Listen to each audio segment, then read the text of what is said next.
A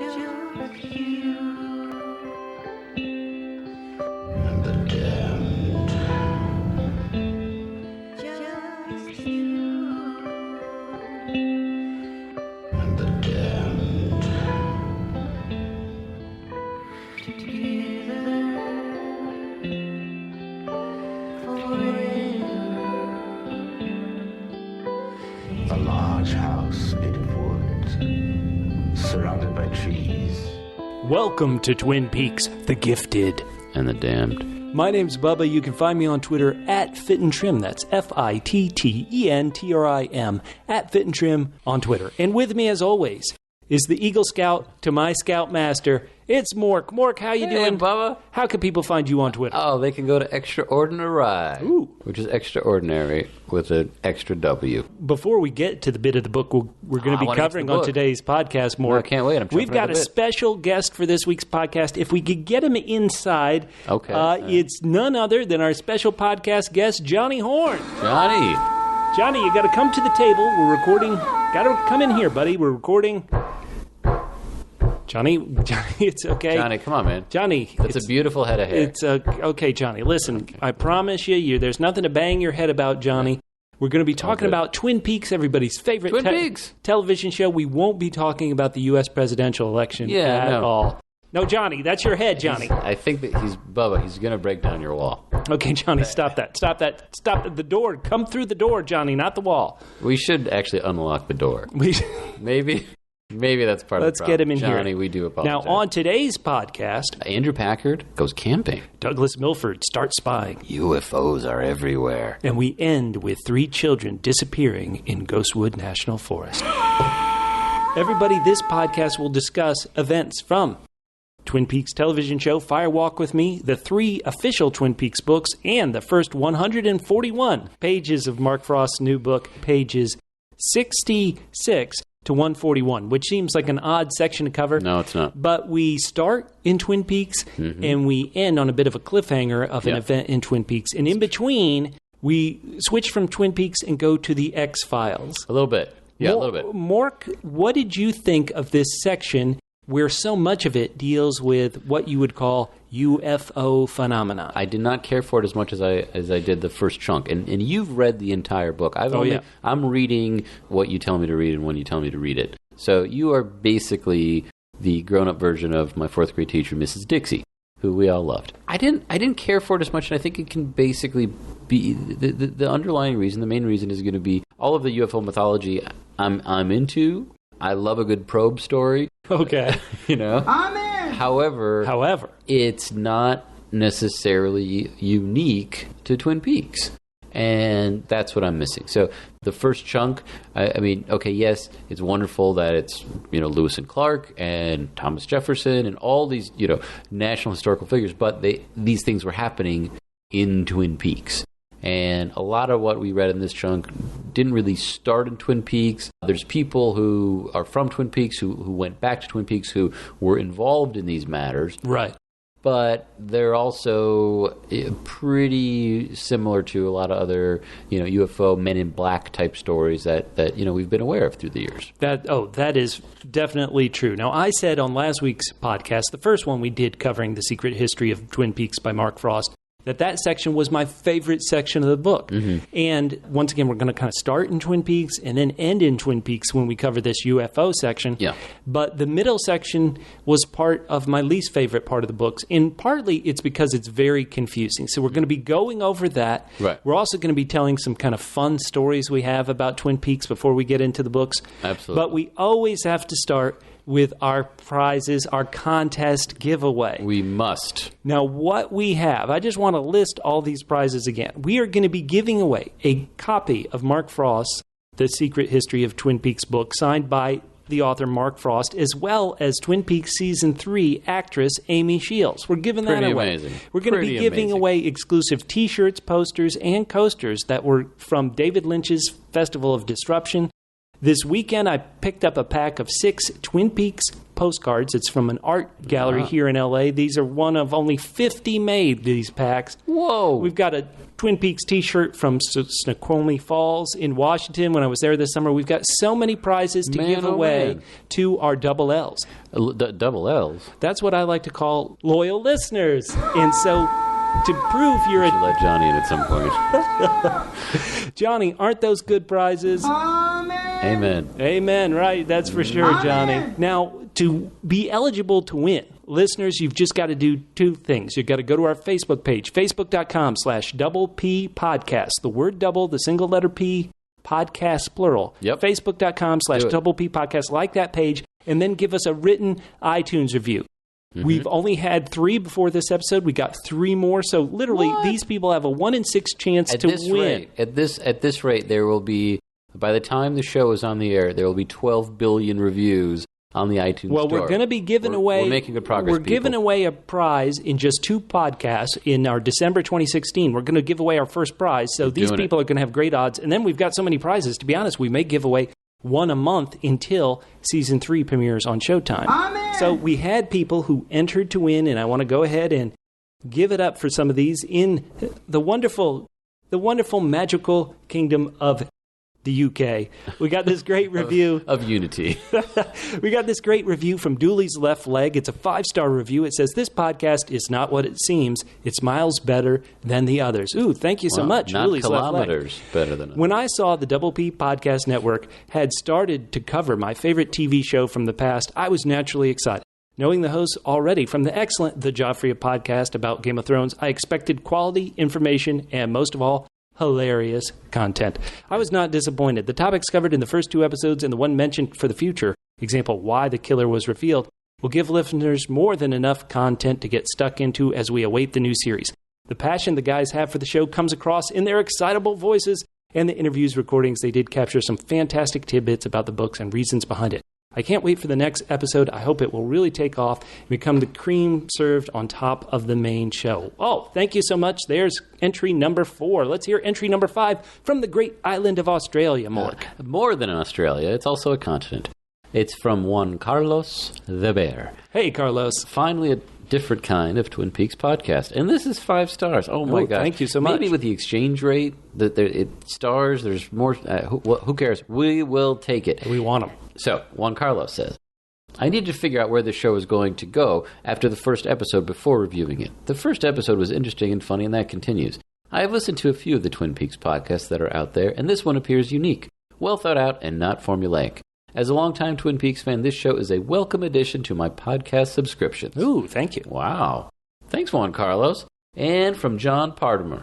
Oh, heck yeah. Also from Australia, he writes, and I'm going to assume with a name like John, it's a he. He writes, "Great newcomer podcast, 5 stars. A relatively newcomer to the extensive collection of Twin Peaks podcasts available on iTunes. The guys behind this show wisely adopt a different approach to the episode-by-episode breakdown common to the rest of the pack. Those are fun, knowledgeable, and relaxed, and the content so far has been great. Looking forward to more." Oh, thank you so much. So those... We got more. We got more. Those people are entered to win, and we're going to be giving away a prize in 2 episodes in December. And then even if you don't win in December, these people, we're just going to roll them in as we do it. And once again, probably giving away a prize every month in 2017 until the new series premieres. I also want to give a shout out to Christian on Twitter. He's at Prophet19701. That's PROPHIT 19701. Who has a couple of Facebook groups that are pretty fun if you're interested in this stuff to join. He's got one called the Circle of Sycamores, and he's also got one called the Unofficial Secret History of Twin Peaks Discussion Club. Check him out on Facebook. Really fun discussion and stuff there. And he's got a great timeline on some of the events of Twin Peaks, which are really cool. Those guys are great. I want to say I got an email. Mork, I'm such an old-timey fan. Such an old-timey... Is this thing on? Yeah. I'm such an old-timey fan. I got an email from somebody in Poland. So do you want to help me try to pronounce this person's name? Prezimek? Presmek Substill. Presmek, how did he find me? That's because back when I was a lonely boy, after Twin Peaks got canceled... Sure, we were all lonely. I ended up writing a fan fiction continuation of the series. This is breaking news. Which I then rewrote after they released Fire Walk with Me, and I had it online. It was online for forever. And this, I never knew about this. Some people really liked it, and so this Przemysl Sobstel, I can't even pronounce your name, Przemysl. I apologize. He's there in Poland. He wrote Johnny Horn, can you pronounce Przemysl's name? Johnny, don't get frustrated, okay, Johnny. It's another language. Don't worry. We don't know it either. If it'd be good to know. We'll figure it out. But and we so, appreciate if any of you guys like fanfic, send me something on Twitter at FitandTrim, FITTENTRIM, and I'll send you my teenage continuation of Twin Peaks. That is fantastic. I would. I'm actually going to be reading this while we're recording because this is mind-blowing. Well, people know we're here in Los Angeles, Mork, and that we've both written stuff. I wrote a script that got made into a very low-budget horror film. No. And so we're also going to be doing other various things that tie into our Hollywood location here. If you live in L.A., you just tend to run into people. Ugh. And sure enough, in the time we've been in L.A., we've both had instances where we've met Twin Peaks stars. We have, yeah. We've been pretty lucky. We've been pretty lucky that way. We have been lucky. So we've met Charlotte Stewart, a.k.a. Betty Briggs, Dana Ashbrook, a.k.a. Bobby Briggs, Ted Raimi, who went out very painfully in a chess piece by Wyndham Earle. We met the one-armed man, Al Strobel, and we met Piper Laurie. We did. It was pretty fantastic. A little terrifying. And she was not dressed up as Mr. Tajimura. Mr. Tajimura, which, I mean, God bless everyone, but that, I don't want to say inexcusable, but it kind of was. I mean, it wouldn't happen today, but you know, with our new president, it might have. It might be running on a loop somewhere at a DMV near you. But anyway, she was not in her Tajimura garb. She was lovely and polite. Although it makes me think that maybe we would see her more if we did look out for her in Tajimura garb. That's right. So what we're going to do as we're covering the book, we're also each podcast we're going to drop a story about how we had our interactions with these Twin Peaks actors and actresses. We might need to wait for Al Strobel just because of statute of limitations reasons. But anyway, so we're going to start off this week with my story of how I had interactions and met Betty Briggs, a.k.a. Charlotte Stewart. You dog. So I moved out to L.A. I'm in television production, and I'm directing these kind of low-budget CNBC business-type talk shows out of a studio in Santa Monica. They're mainly aimed at Europe. So I'm getting up at 4 a.m. to do these shows, which would Lazy Bones. Be for Europe. And we're in this... Maybe that's where Przemysl found you. That could be. We're in this office complex filled with other production companies. And in the office complex, you rent office space. A lot of times you didn't have restrooms in your office. You would have to leave the office and go to the restroom out in kind of the lobby area. Right. And right next door to us at this time was a TV show being produced called Curb Your Enthusiasm, starring Larry David, creator of Seinfeld, star of Curb Your Enthusiasm. Sure. And so tangentially, not related to the Charlotte Stewart story at all, but I always thought, man, I've got to do something annoying to Larry so he writes me into an episode of Curb Your Enthusiasm. And so I bothered him one time when I saw him in the bathroom. I knew he was a big Democratic supporter, and I was like, hey, how about John Edwards? Huh? Yeah, Joe Biden. So anyway, at this place, production companies rent space in this office complex. And you didn't have like a mail room. All the mail...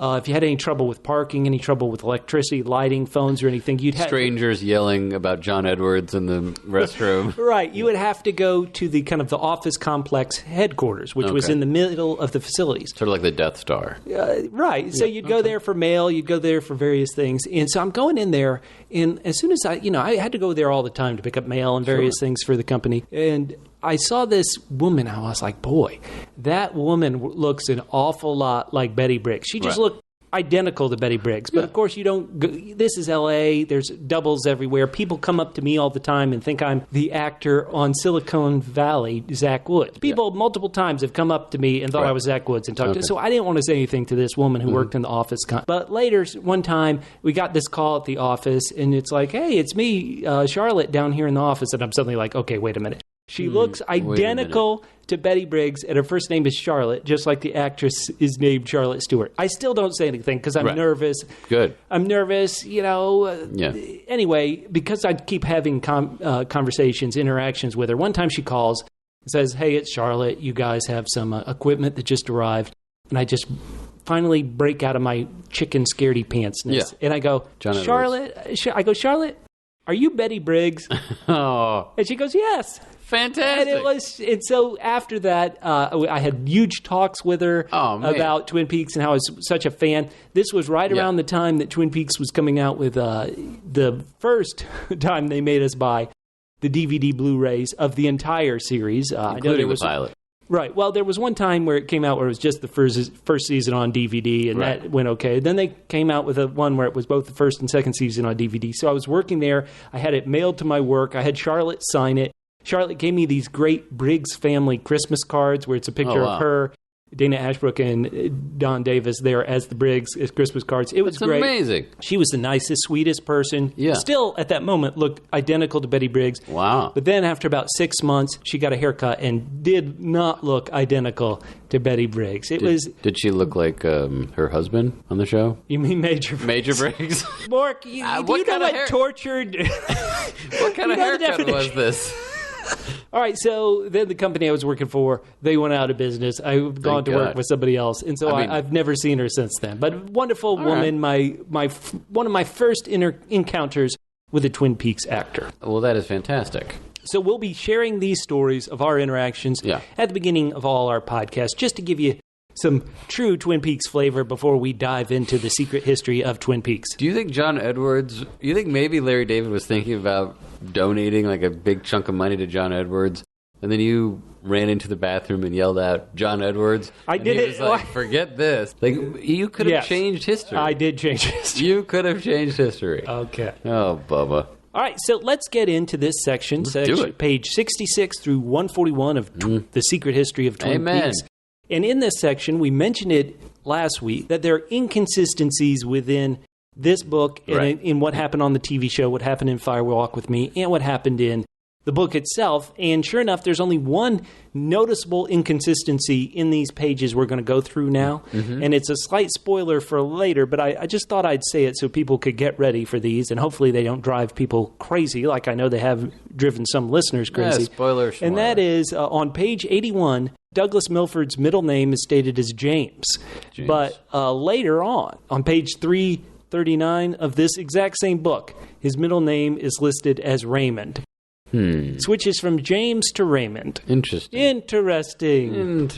Mark Frost may have really been writing this book quickly to get it out with Twin Peaks Mania. Right. And maybe needed a fact checker, or is it a clue? It could be a clue. That maybe Dougie really didn't die. Maybe it is. Maybe it's like Elvis Aaron Presley. And we're diving into the formation of the town. And the very first thing in this section, they call it logging mania. And we find out about the two sawmills that were competing here in Twin Peaks. We had the Packard sawmill, which we knew from the show. Sure. And sure enough, the Martell sawmill, which they had a big fight. Control. Everybody wants to chop down trees. Everybody wants to control everything between the Martells and the Packards. And it ends up that part of their battle, part of their rush to get their wood and timber and lumber to the market, causes a log jam on the river. This is business fighting, just like we saw on the show, where the Horns and the Packards fought and Josie fought. But this was founding fathers of the town fighting for control of those woods. And you wouldn't think that there'd be a problem if there was a ton of timber floating in water, because water can't catch fire. Right.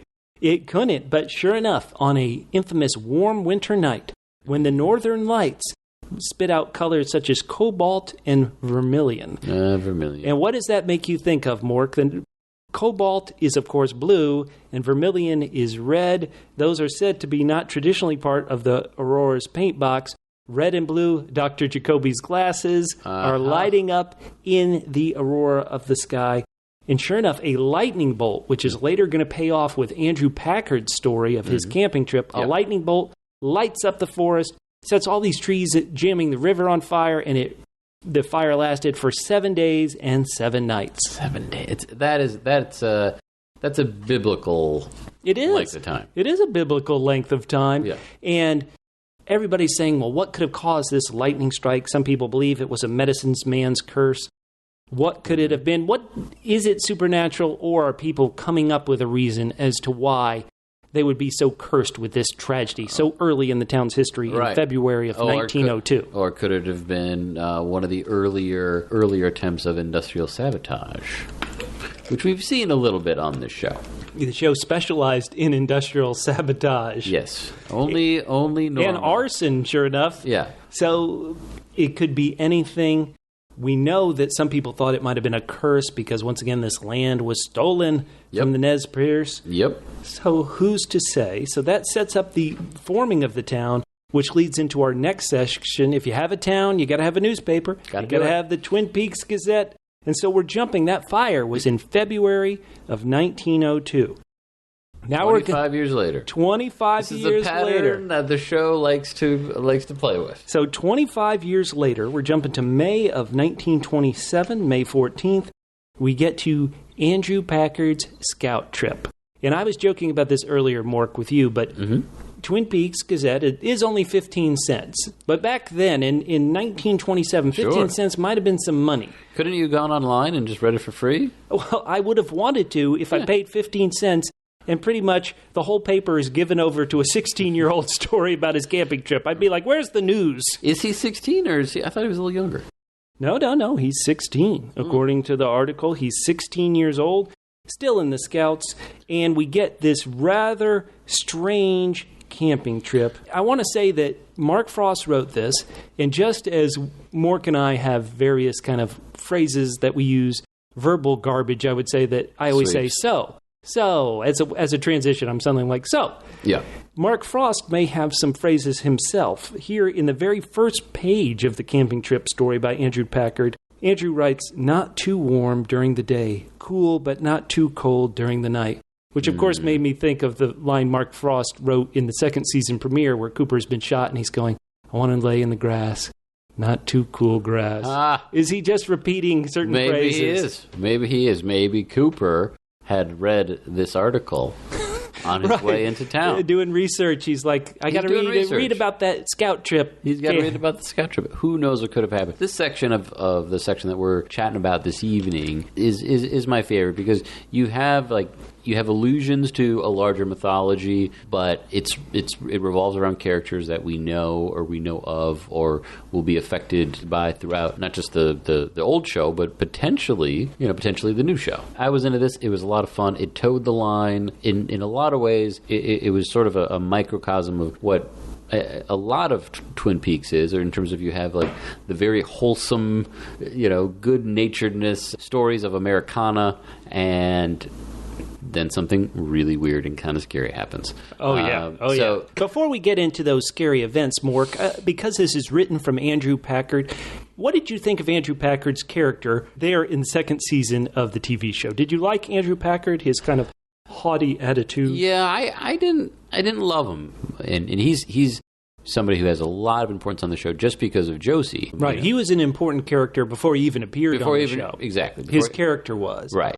And then he appears in the second season, portrayed by Dan O'Hurley. Mm-hmm. He's got a very thick kind of East Coast Boston accent, he does, which in the audio version of The Secret History of Twin Peaks, what's funny is they make him sound like a young person, obviously, but he also sounds like the biggest snot-nosed kid, like the biggest kiss-ass, brown-noser, the one you would not want to be friends with. Well, he's an Eagle Scout, or trying to be. So he's trying to be. Yeah, so maybe that's part of it, but I'm definitely curious to see, what sort of ripple effect this could have in the stuff that we're going to see in 2017. And he's working with one of our favorite characters, his Scoutmaster Milford, Dwayne Milford, future mayor of Twin Peaks. Well, a great person to be. Every politician, no matter who you voted for, that it's your right to vote. But we think, the one political thing we'll say is vote Milford.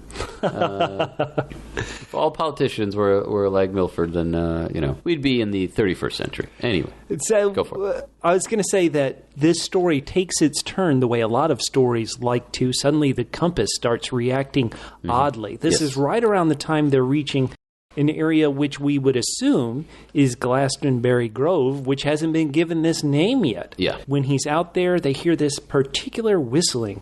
And I was wondering, is it, a whistling of what whistling they might hear out there in the woods. Could it be the X-Files theme song? That could be. It might because be this section is really kind of X-Files, without question. It's very X-Files, yeah. I love when the campers are telling their ghost stories, as everybody tells ghost stories around a campfire.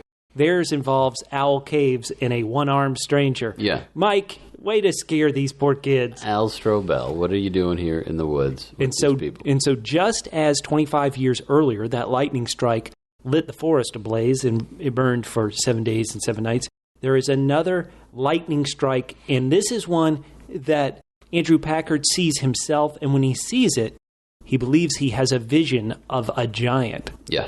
For me, what I think the book should, it shouldn't over-explain anything that we've seen or, reveal too much of anything that we haven't seen.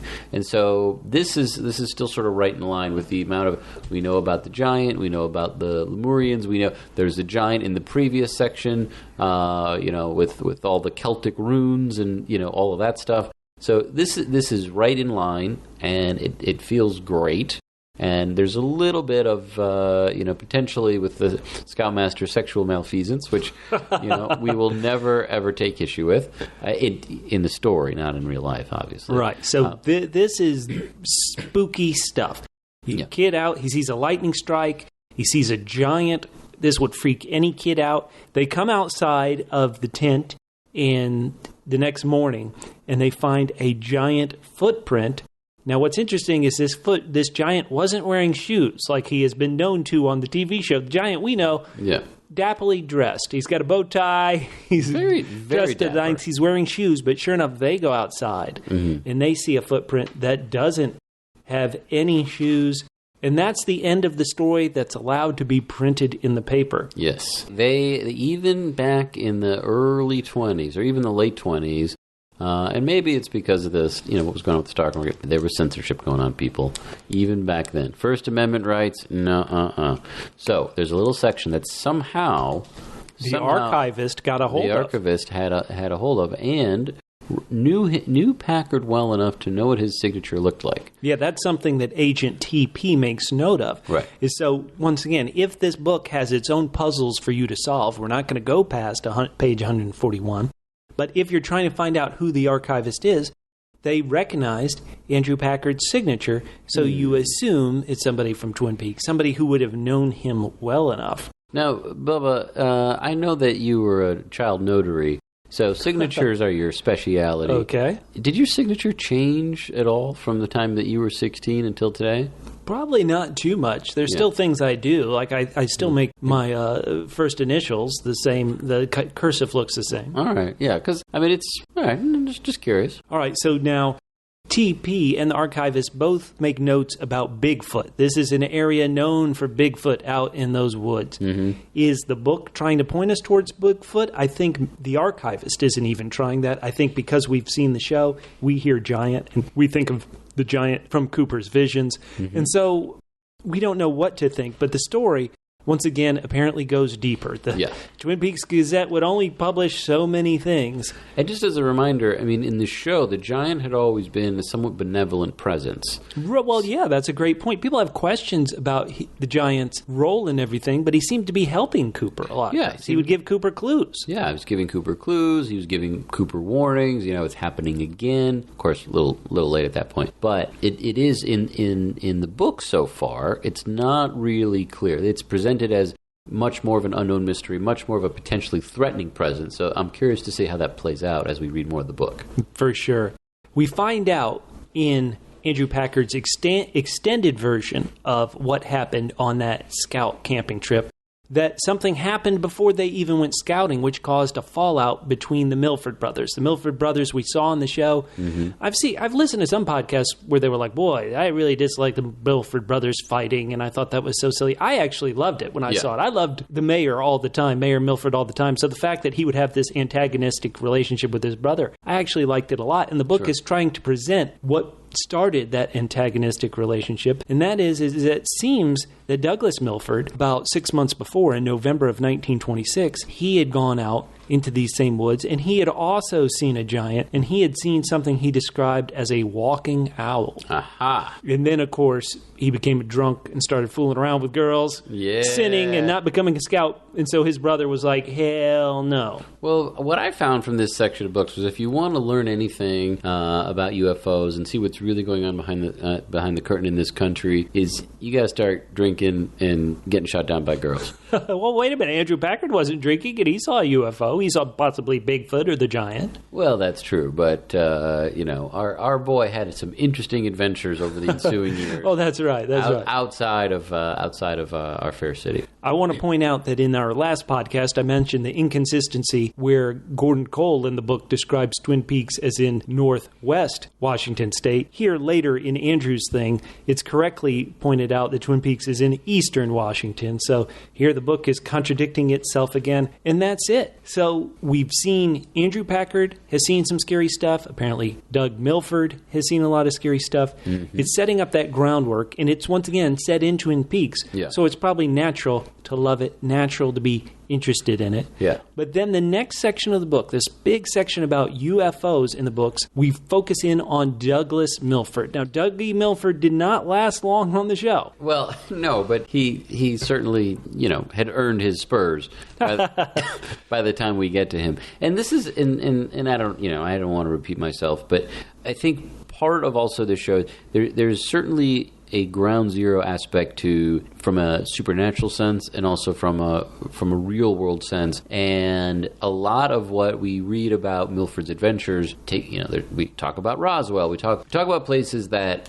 not only happen in other places in the country, but potentially other places in the universe or other dimensions or things like that. It's a bit of a gateway, and that's where the gateway is. It's not in Roswell. It's not other parts of the state. It's not other that's where it is. So if we are going to go travel into other dimensions, which we certainly have alluded to throughout the show, parts of the book that we've gotten to so far, for me it's important to sort of have a central location. And this is kind of something I didn't love about this chunk of the book, where there's other places which could be other doors to other dimensions or other sources of these supernatural powers, beings, etc., etc., etc. Well, we don't have a central location of northeastern Washington anymore around Twin Peaks, but we now have a central character, Douglas Milford. Right. This section of the book was not my favorite, and one of the reasons why I found it difficult was because it would jump around. It'd be like, this happened, but maybe what was more interesting was what happened 2 weeks before this. Sure. But then 6 months after, but that tied into something way before. So I went down, everybody, and I tried to put some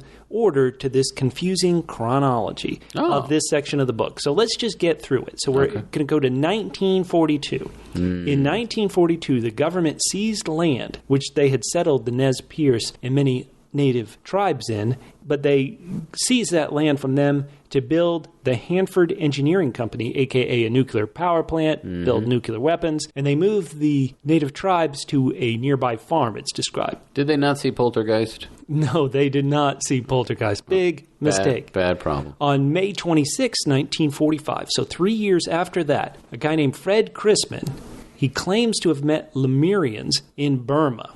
Burma? We'll get to Lemurians in a bit. Okay. Then, a year and a half after that, in December of 1946, a military transport plane goes down near Mount Rainier. Then, there's an incident on Maury Island where Harold Dahl and his son are on a boat in the Puget Sound.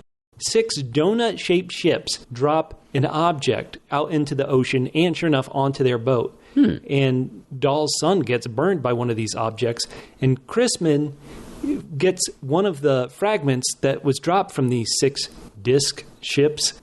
He gets one of them from Dahl. Later on, Chrisman mails that fragment, or a part of that fragment at least, to magazine editor Ray Palmer, no relation to Leland Palmer. All right, so now let's get to even where things really start to go haywire. All right. On June 24th, 25th of 1947, so this is 3 days after the Puget Sound thing, a pilot named Kenneth Arnold, he's out looking for the military plane that went down back in December. So here he is in June. He's still looking for this plane that went down near Mount Rainier. And he sees flying saucers, as he describes them. He calls them saucers because they're similarly to the way a saucer would skip across water if you threw a rock and tried to make it bounce, or a saucer like that. Then, about a week and a half after that, on either July 4th or July 5th of 1947, United Airlines pilot Emil J. Smith sees 9 silver discs between Boise and Seattle. Then, right around that same time, or possibly the next day, on July 5th of 1947, we have the infamous, worldwide known alien crash in Roswell, New Mexico, which Douglas Milford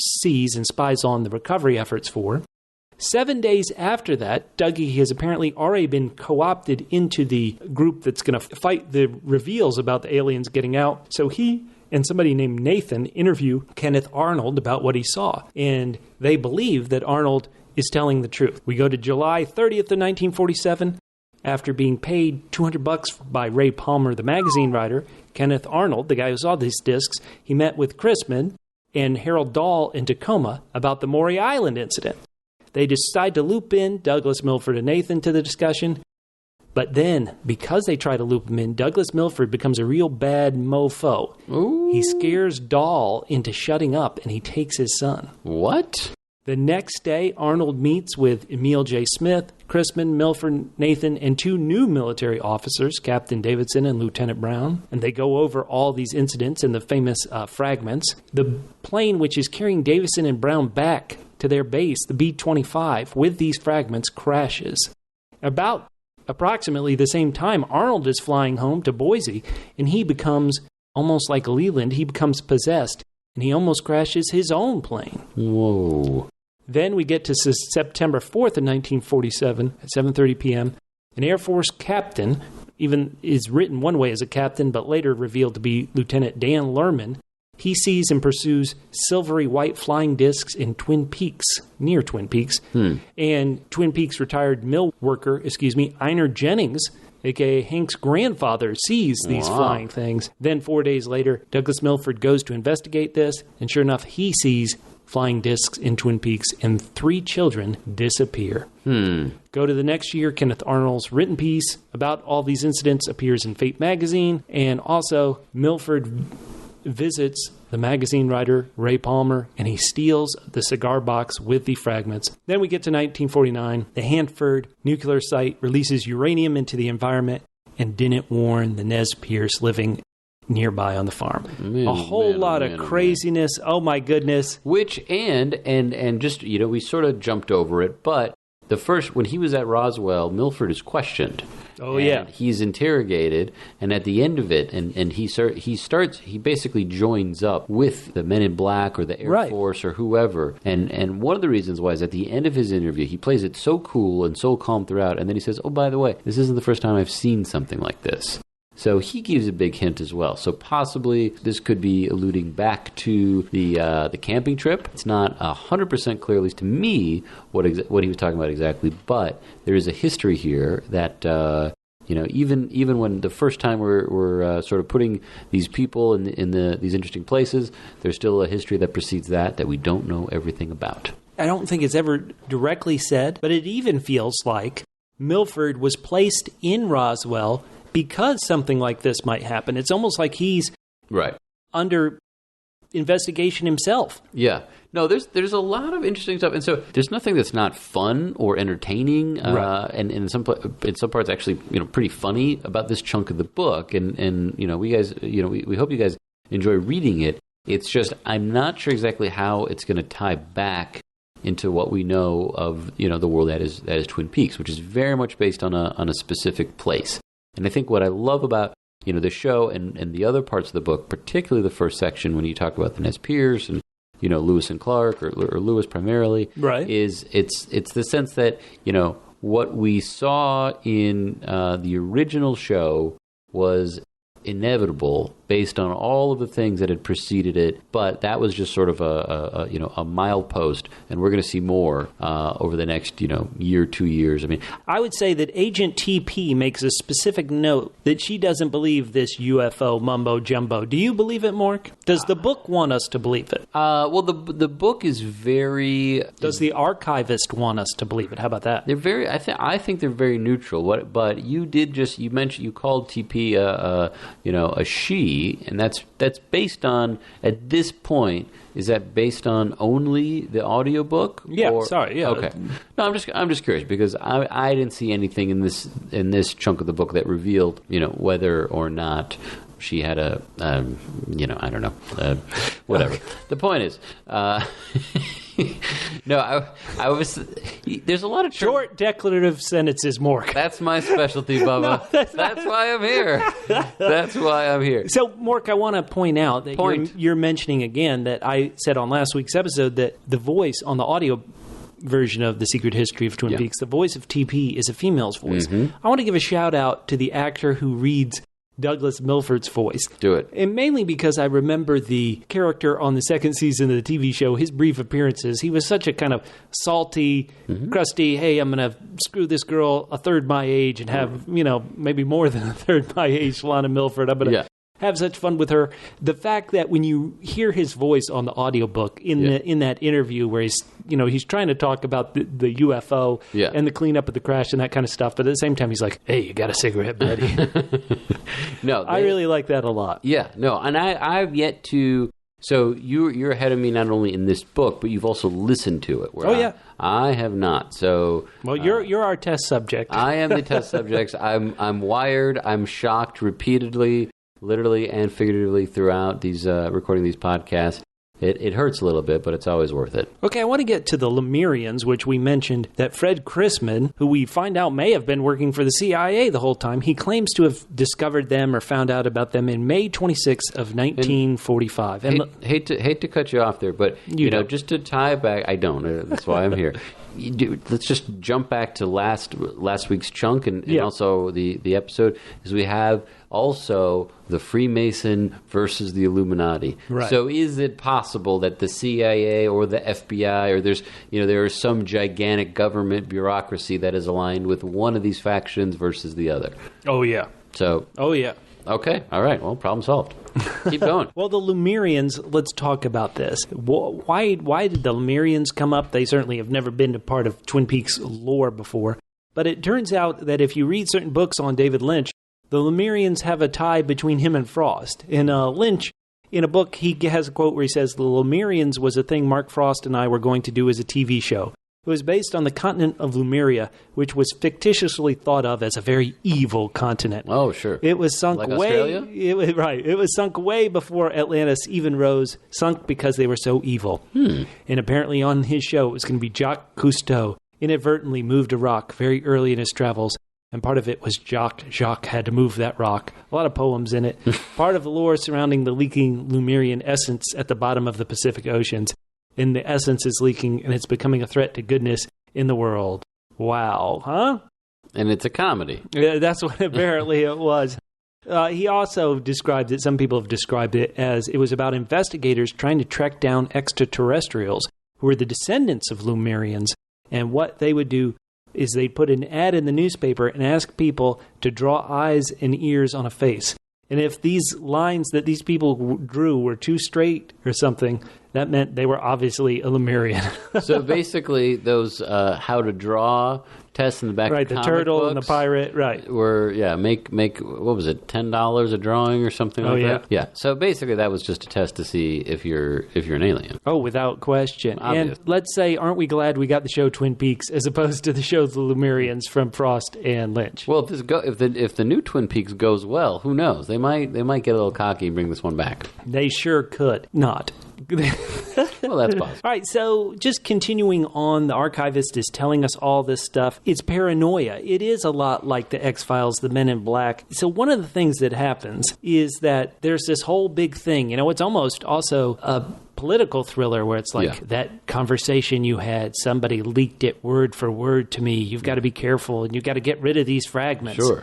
And I thought to myself, my first thought was, well, of course, it's somebody who was there who wants the fragments, trying to create paranoia so that they can get the fragments. You know, hey, I really thought Chrisman might have been a suspect, just as TP herself thinks he might be a suspect. So there's all sorts of paranoia, thriller, these things which didn't really play a part in Twin Peaks other than there were secrets and people would try to get to the bottom of them. Yeah, there were secrets, and one of the key things that we all know too well. It's not the crime, it's the cover up. Oh yeah, and even Agent Cooper tells young, beautiful Audrey, secrets are dangerous things, and so we're seeing a lot of that. But I have to agree, and I don't want to sound like a broken record. I want to sound like a perfect record.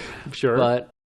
I'm hitting that song again where it doesn't quite feel like it's in the character. I think what the show had an abundance of, and you saw it in so many different ways, but what the show had an abundance of were people were trying to pretend as if something they were afraid could be true wasn't happening, or afraid could be true was not actually true, and right. And so that and we can explore specifically later on, but that's a much different thing than conspiracy theories or paranoia, or sort of any kind of telephone game, or kind of mass hysteria, a la The Crucible or Joseph McCarthy. Well, let's get Mork to a part that does, in some ways, or at least in my opinion, get to some of the TV type aspects.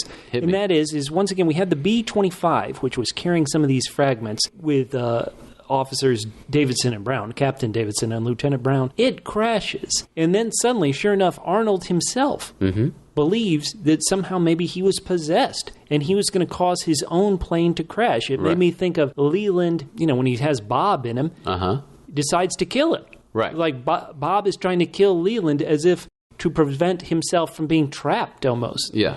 And so I thought that moment of him saying, well, I'm the only one who could have sabotaged my own plane. Exactly. Yeah. There's a fuel line had been turned off. Right. Yeah. So the plane. He was in flight, and the plane started acting. It was non-responsive. He was in a very precarious spot. His skill as a pilot kicked in. He landed okay. He busted up the landing gear, but he was fine. And for the most part, the plane was fine. And then afterwards, he checked it, and there's zero chance that no one else could have done what had happened. So had someone else possessed him, no, that is great. And I want to be clear. There's a lot of this. It's very fun and it's very entertaining. And some of the fun things about conspiracy theories and it's like, well, why are certain things happening a certain way? So you have some fragments from a crash which could fit into a cigar box, right? A cornflakes box. A cornflakes box, and they're being flown from one place to another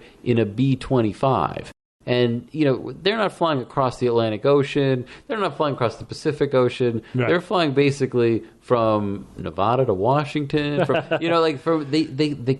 could have just driven, and they would have arrived just on time, no crashing. So that in and of itself does speak to, okay, there are higher powers within the military or the government or whoever, and that's a lot of fun. Don't get me wrong. Well, I enjoy that. Well, I want to go to the possession part of it with Arnold, in that there are higher powers that, once again, they either like playing with human beings or they don't like being discovered. They don't want their secrets out. That's the only thing that made sense to me as to why, if this story is true, in the book, I would say the archivist, the way he presents it, I believe you are supposed to believe, at least, that Arnold believes this stuff. Yeah. And so why would, once again, I think, well, Bob wanted Leland to kill himself kind of because he'd been caught. He couldn't have any more fun in Leland's body. Yeah, exactly. And so had Arnold in some ways been caught? I'm trying to figure out why these forces would want Arnold to kill himself. Had he kind of gone as far as he could? Yeah, no, that's a great question. That's a great point. And it does make you think about, well, what happened to Arnold later on, and how was that something that Bob may have found to be distasteful? Right. Well, the material we're talking about, some people believe they have it sampled and tested, and they say they don't understand all of it, but they believe it's calcium and titanium, and it would somehow offer protection against radiation. So this would tie in to the Hanford Electrical. Well, this actually does fit right in with one of my own personal pet conspiracy theories. Hanford Engineering Company. What's your pet peeve? Robot cows.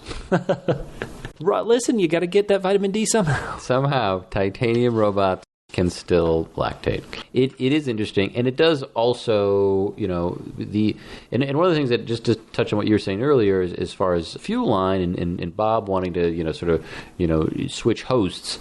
At this point, what exactly is the dynamic between Mike and Bob? And where is Mike in all this? And what's he up to? And, from what we know based on the show, they were, up until relatively recently, they were partners. So had they met at this point? Or are they free of time? One thing that I thought, even that back then in 90 and 91, was the way we took the Red Room, what you might call the Black Lodge, whatever you would call it, is that it was kind of free of time and space, because Laura could show up in it. Cooper could be in there, and then the next minute he could be in there 25 years later. I always thought in the last episode, one of the ways people interpreted it, and I did too, is that it wasn't that Cooper was going between a bunch of different rooms. He'd leave one red curtained room, walk down a hallway, and enter in a different red curtained room. I always thought it was kind of like he kept entering and exiting the same space at just at different points in time. And even as it does illuminate certain things, it continues to raise questions, which is, which is part of a great mystery. And the archivist in TP even began to wonder if the infamous Maury Island incident at all these sites of flying discs and these kind of things is that apparently the United States was developing a flying wing, and they were maybe using it to dispose of the nuclear waste from the Hanford Engineering Company and dumping it in the Puget Sound. And so they had to come up with some story to hide the truth of the real evilness they were doing. Right. So they encouraged UFO sightings. It's like, once again, so many people would call this X-Files stuff because just as it offers, the fantastical, it also wants to offer, quote unquote, the more logical option. Right, which is interesting, and I haven't read the whole thing just yet. I'm reading it along with our double L's. I mean, a little slower because they're far more educated than I am. But, one of the things, and I'm back, I just saw, we had talked about in our first podcast just how powerful to this day Leland's death, remains. And, and, I was watching this week, I'm sort of cycling through again, and I just got up to Maddie's murder, which is, if you think about, this is something that aired on network television, and maybe it was on Saturday nights, and maybe it was on at 10 p.m. at night. This is something that was on television when Cheers and The Cosby Show, Family Ties were on the air, and Maddie's murder is, to this day, after seeing Breaking Bad and The Wire and The Sopranos and all of these things that are on these channels, Ray Donovan, it is Well, no, it is one of the most violent things I've ever seen. And, and ultimately, the things that the crimes, there's a greater world out there, but it all does start and end with the death of, somebody's daughter, with a horrible crime being committed against a guy's own daughter, violence against young girls. So all of these things they're very grounded. And, looking back on them now, I can't imagine if that would have aired. I don't think that could air on TV today. And people, if you're going back through the show, I'm curious to hear, and let us know on whether on Twitter or Facebook. Let us know if you agree with that. If particularly that scene where Maddie, she comes downstairs and she sees, Sarah drugged out on the ground, I have no clue what's going on, and she smells something. And that's also something that I'm thinking about. Like, when are we going to encounter the smells that they talk about on the show about something's burning? And and we have a lot of things. And so I finally got to my point there, Bubba. Or declarative sentences. That's my specialty. I want to talk about this, and I was going to bring it up later.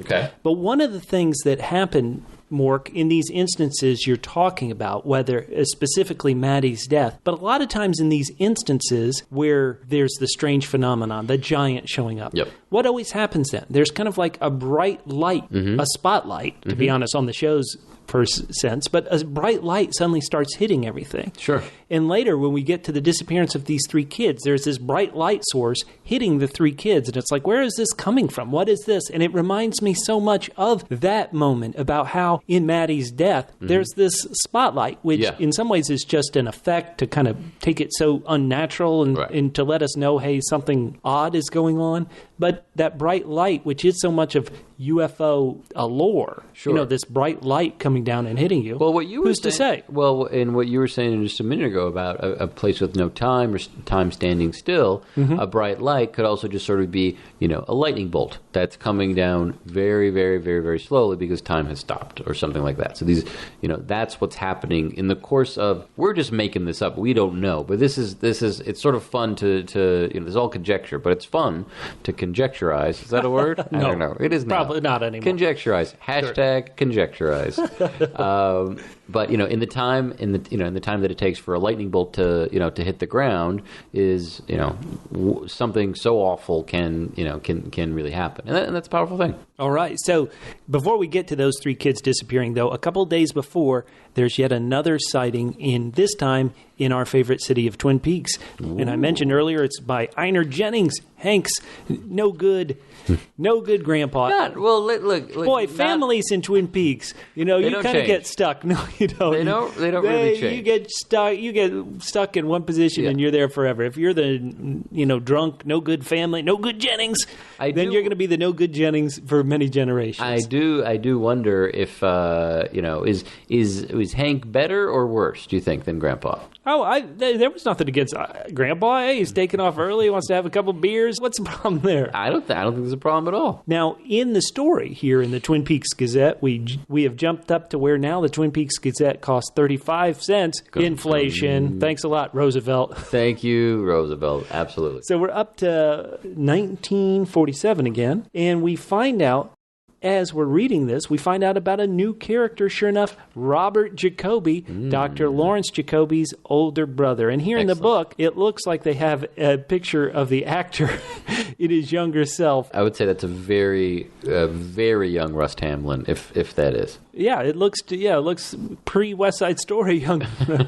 No. But this is one thing when we talk about inconsistencies. I already mentioned how Douglas Milford's middle name is going to change a bit. Everybody, I want you to pay attention to Robert Jacoby and his age, the older brother of Lawrence Jacoby, who apparently became a staff writer in 1942 for the Twin Peaks Gazette, but now he's the one who wrote this write-up. Once again, it's the top story. If it's not a Cub Scout story, it's drunk sees thing he can't explain. Top story at Twin Peaks Gazette, 35 cents. Yeah, well, I would never not pay 35 cents to read about a drunk who can't quite explain what happened the night before. As we're going through this, the archivist is trying to, once again, talk about the outside world and how so many mysterious forces are going. We find out Fairchild Air Force Base has inner ICBM missiles, which are intercontinental ballistic missiles. Ooh, nuclear power is coming up constantly in this book. Is that going to shape season 3 in any way? And so who goes but Douglas Milford to investigate? And when he goes, he suddenly has a premonition. In this, once again, I tie everything back to the Roadhouse. He has a premonition. He's going to investigate the thing, and then he's like, no, I need to go back into Ghostwood. I need to go to the woods. Right. And it made me think about how Margaret, the log lady, occasionally said there are owls in the bookhouse, and people would have premonitions like, hey, I got to go this way. If you watch Fire Walk with Me, when Dale Cooper is there in the Deer Meadow Fat Trout Trailer Park, and Harry Dean Stanton is showing him around, Carl Rodd, he's like, this way. That's not the way to Deputy Cliff's trailer. And Agent Cooper's like, I'm not going to Agent Cliff's trailer. He's like, well, where are you going? I'm going over here. Right. And Douglas Milford has his own kind of thing. He's like, I need to go here to the woods. Sure. And this is where we're going to end this section. We're not going to find out who these children were. But sure enough, he's out. He's once again pulled towards Glastonbury Grove, which, once again, I don't think it's officially named here in 1947, but he's pulled towards this spot. I mentioned the spotlight hitting these kids, just as the spotlight would hit Cooper, hit Maddie when things happen. And he hears that electric hum. This is what I was talking about before. Is it the hum of the record player? The hum of the record player, the ceiling fan. The ceiling fan. The Johnny, wake up. And so that's where we leave off there in the Twin Peaks woods. Do you think, based on what you've read, and what you've read alone, that you know who any speculations on who the three children are? Well, sadly, I know who they are, but this is a close encounter of the third kind if it's UFOs. These kids are abducted. Yeah. Who do you have a guess since you haven't read ahead, Mork? No. Well, because there are so many, and this is the other thing where, I think, in terms of the story, and even this is a story that takes place in the past compared to, what the show is and what the shows we're going to see. Mm-hmm. But, it's not just advancing, but it's also expanding very, very rapidly. Oh, so it's hard to, it would just be guesses based on... Well, that's what I want, yeah. Oh, well, if it's just a pure guess, maybe Pete Martell. That's a good one. And also sort of age. We talk about... Doc Hayward. Doc Hayward, thank you. Doc Will Hayward, So, sorry. but I think he might be the archivist. I don't think it'd be him. There's got to be a certain age of the show. So who were people who were about... Could it be... Maybe it's Big Ed. Right, that's a good question. So if this is 47... Yeah. Milford puts the ages as, I believe, about 9 that he guesses the children are. And so 47, so that means they were born in late 30s. I don't know. So, Big Ed would have been... Yeah, no, Big Ed's probably a little too young for it. But I'll give you this. I'd say I'd feel pretty confident about Pete and also the Log Lady. No, those are two good guesses. Yeah. Listeners, if you haven't read ahead, go ahead and send us your guesses to our Facebook page, facebook.com/Double-P Podcast. We've covered all of the UFO section, and I have one last question for you, Mork, and it's about Bubba. Douglas Milford. I talked about how I loved him on the show, how he was this saucy old crank marrying this young girl, and how even in the audiobook, he's reading, he's like, hey, you got a cigarette? I love that too. But in this section, Douglas Milford seems to be a man in black. He seems to be somebody 100%. terrible. He's influencing people to shut up. Yeah. What do you think of Douglas Milford as a character in this book? Do you like him, or do you think, God, this guy's doing terrible things? I do like him, and I think a lot of it has to do with the fact that he, in sort of a weird way, he volunteered for this duty. He sort of shows up at the crash in Roswell uninvited. And then, he starts talking, and then, oh, by the way, I've seen this before. So my thinking, and just sort of, based on everything that we see, is that if he definitely is silencing some people, my feeling, or maybe what I want to believe, because there is like a real sort of affection for these two old cranks, who both of them remind me of you in different ways. Oh, thank you. But maybe he's doing this in a way to protect them. Okay. So that's kind of my hope. That's kind of my thinking. I could be completely wrong, but that's just where my gut is right now. But maybe that'll change over the next few pages. Listeners, once again, let us know. Write us on our Facebook page. Tell us how you felt about this section of the book. We were slightly down on X-Files, UFO stuff. Once again, go to our Facebook page. It's facebook.com/Double-P Podcast. The word double, the single letter P, the word podcast, plural. Facebook.com/Double-P Podcast. Go there. Let us know what you think. Or, once again, hit us up on Twitter. You can hit me up. My name is Bubba on Twitter at Fit and Trim. That's FITTENTRIM at Fit and Trim on Twitter. And you can hit up Mork at Extraordinary. That's extraordinary with a W in front of the second R. So, Mork, how can people enter to win these these damn fine prizes? Oh man, they got to do two things. Two things? Two things. Oh man, I'm lazy. Two things? Yeah, well, you are lazy. Hey. They gotta join our Facebook. Like the Facebook page, exactly right. Like the Facebook page. You're way more modern than I am. And also, you know what? Let's share your thoughts. Good, bad, indifferent, whatever they are. We want to know what you think about it on iTunes. It's really helpful for other people to find it, so you can either help them by writing a negative review and keeping them away. Smart. Or invite them in by writing a 12-star review. It's possible. You just have to write 2 5-star reviews and then 1 2-star reviews. So that way you cover all your bases. Heck yeah. And you'll be entered to win these great prizes we're so excited to be giving away. I want to say that our next section up, these pages seem odd. Like, we're like, okay, page 1 through 66, and then page this through that. What we're trying to do is find sections that kind of have a similar theme. So because the UFO took up so much of it, I wanted to kind of start in Twin Peaks like we did and end in Twin Peaks. Next section, we have an awful lot in Twin Peaks. Yeah. That's where we follow Love it. The 3 Missing Kids. Can't wait. So please subscribe to the podcast. I always say you can't unsubscribe in anger if you don't subscribe. As we finish up the secret history of Twin Peaks, we're going to be doing some of those podcasts people keep writing and talking about. We're going to be doing a podcast about why it was correct for them to actually reveal the killer and not hold off any longer, even though both creators wanted to keep holding off.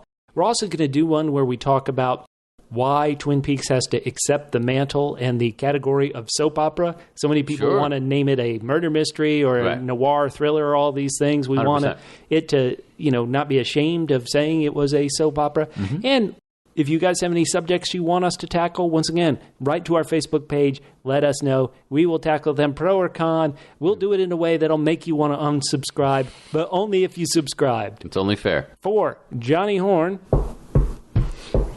Amen. And Bubba and Mork, you can hear us next time on Twin Peaks, The Gifted. And the Damned. Amen. Amen. Amen. Amen. Amen.